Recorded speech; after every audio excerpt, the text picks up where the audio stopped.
Deputado Leonardo Gadelho, do PSC da Paraíba.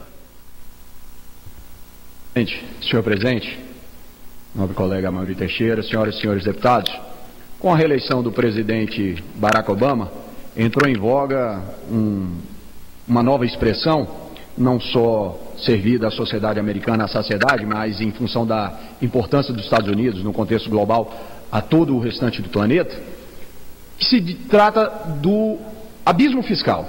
Os americanos têm falado muito no fiscal cliff, a grande defasagem, o grande déficit das finanças públicas americanas em relação àquilo que a economia daquele país tem condições de suportar. É bem verdade, senhor presidente, que essa é uma temática muito importante, muito relevante. O mundo inteiro olha com atenção para a sanidade das finanças públicas dos Estados Unidos. Mas, senhor presidente, o que me traz aqui é um outro abismo.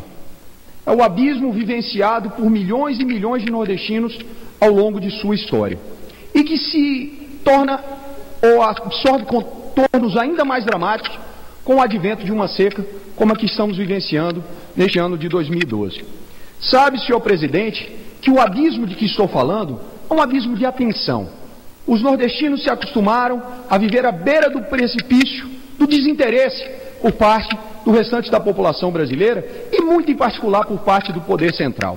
É uma região que sofre com um fenômeno único em território brasileiro e pouquíssimo comum em qualquer outra região do planeta. É a região árida mais habitada do mundo e, portanto, merece uma atenção muito especial com os seus problemas.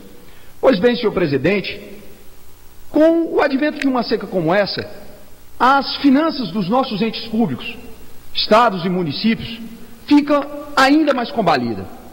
É importante frisar que há muito tempo não se falava em atraso de salário por parte de prefeituras, por parte de governos do estado.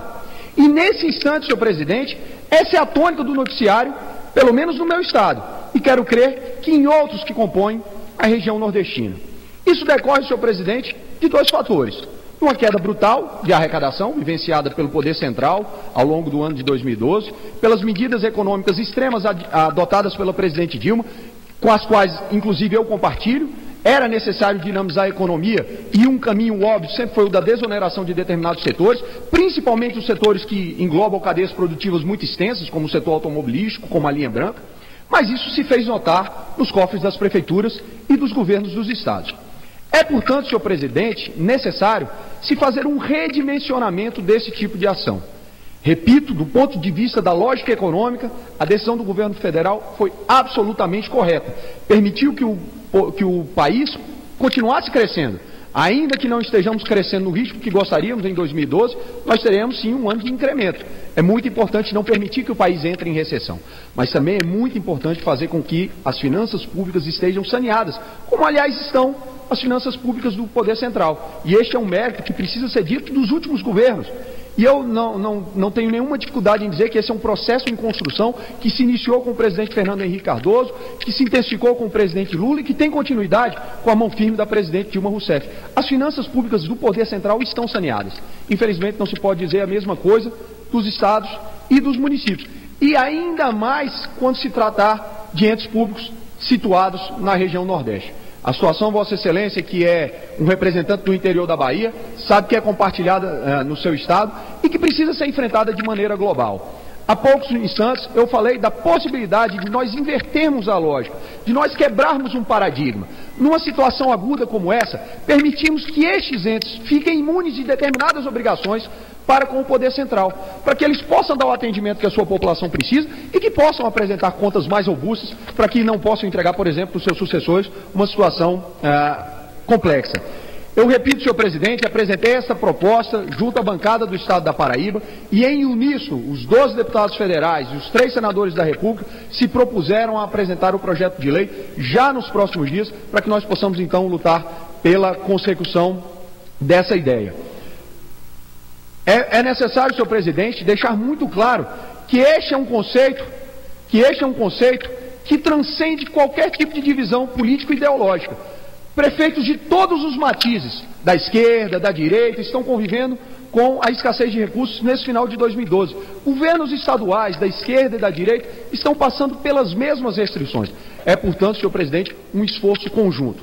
Sei que na próxima quarta-feira, Vossa Excelência, que é um dos próceres da bancada nordestina nesta casa, estará promovendo, junto com outros companheiros, mais um café da manhã da nossa bancada. E eu acho que essa temática deve permear as nossas discussões.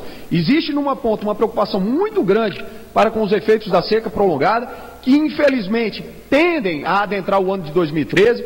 Segundo me informou o ministro Fernando Bezerra Coelho, as previsões do Instituto de Pesquisas Aeroespaciais são de um ano ainda mais cáustico, o ano de 2013, portanto a nossa preocupação deve ser redobrada, mas na outra ponta nós temos que nos debruçar sobre o problema fiscal de prefeituras e de estados, principalmente na região Nordeste.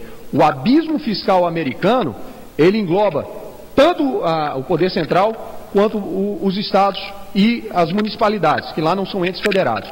Mas aqui no Brasil, nós temos uma vantagem comparativa com o que ocorre hoje na Europa e com os Estados Unidos. As finanças públicas centrais estão saneadas. Repito, isso é mérito do presidente Lula, é mérito da presidente Dilma, foi mérito do presidente Fernando Henrique Cardoso também. Portanto, se as contas centrais estão saneadas, é momento do poder central estender a sua mão para estados e municípios. Vivem de forma muito restrita, não tem capacidade de investimento alguma. Vossa Excelência sabe que estados e municípios vivem no interior do Nordeste única e exclusivamente do FPM. Temos agora o alento da nova distribuição dos royalties. Fica a exortação para que a presidente Dilma seja sensível para com o clamor dos pequenos municípios do norte e do nordeste do país. Mas ainda assim, senhor presidente, nós temos que buscar outras fontes. E uma solução talvez seja essa que apresento nesse instante. Que nós possamos inverter a lógica. Num momento agudo como esse, que estados e municípios fiquem isentos de determinadas obrigações para com o governo federal, até que possam sanear suas contas e possam prestar o auxílio que a população nordestina precisa num instante tão difícil quanto esse enfrentado na seca de 2012. Mas como não só de tristezas vive o homem, senhor presidente, eu quero trazer aqui um outro assunto nesses 3 minutos que me restam das comunicações parlamentares, que enche de orgulho e de júbilo a todos os paraibanos. Foi apresentado na última quarta-feira pelo artista plástico paraibano Clóvis Júnior, uma obra que agora adorna um dos principais corredores do Congresso Nacional, intitulada A Arte e Povo no Poder, uma verdadeira obra-prima de cerca de 20 metros quadrados, que retrata várias manifestações culturais de todo o país e que colocam numa só tela essas manifestações e o poder central retratado pelo Congresso Nacional. O que quis Clóvis Júnior com aquela obra, que eu considero uma obra-prima, foi mostrar que o Congresso Nacional é a casa de todos os brasileiros e aqui há espaço para todas as manifestações dos nossos 190 milhões de habitantes. Muito obrigado, senhor presidente. Parabéns à Câmara dos Deputados que adquiriu a Arte e Povo no Poder para orgulho e gáudio de milhões e milhões de paraibanos.